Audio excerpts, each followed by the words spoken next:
Whispering removes that safety net entirely. Going up close to people. And so many things go to whispering. Am I speaking too soft? Am I too loud? Does my breath stink? You're in very close proximity to your clients. The other day, I was interpreting during a lifeguard course about pool management, chemical regulations, and legal case studies. Thankfully, I received a 30-page handout beforehand. I spent hours preparing chemical terminology, medical vocabulary, all those technical jargon, even obscure Chinese terms I never encountered before.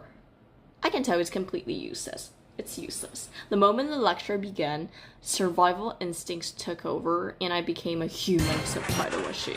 So I began with one listener from Thailand. Everything was going so smoothly until he decided to place his phone directly beside my mouth to record me.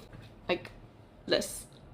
Close. When I say close, I mean uncomfortably intimate. I politely told him to put his fur-branded phone on the ground. It has excellent microphone and does an amazing job at picking up sounds. He ignored me. Unfortunately, the lecture had already begun, so my brain switched to automatic processing mode and I started firing out sentences like a machine while the phone is here. At this point, I was fully locked in, eyes fixed on the speaker, neck craned forward, mentally buffering terminology at alarming speed. I was in a trance. Then one of the coaches tapped my shoulder. I was like, huh? What? Oh, so another listener need interpreting assistant. No problem. But why is she transcribing my words like a courtroom evidence? You are scaring me. My professor used to assure us that interpreting is less intimidating because you speak and go. People, they have short attention span. Well, they forget easily.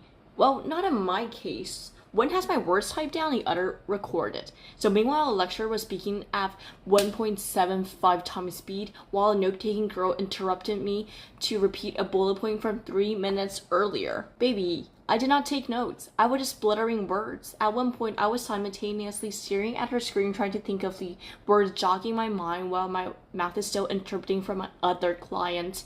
Also, the phone is still up there. So I'm translating by the pool and competitive swimmers are splashing around, making my time so hard. The speaker finally stopped for a breather. He was speaking really fast.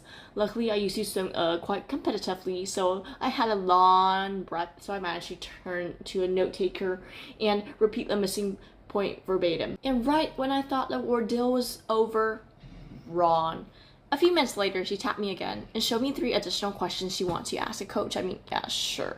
I personally think they're pretty basic. Still, I'm a machine. Now, here's my road get extensionally confusing. I was both a lifeguard coach and an interpreter. Do I answer as a coach or do I remain professionally invisible and merely a voice relayer? Unfortunately, after 30 minutes of consecutive minutes of linguistic warfare, my interpreting instincts won.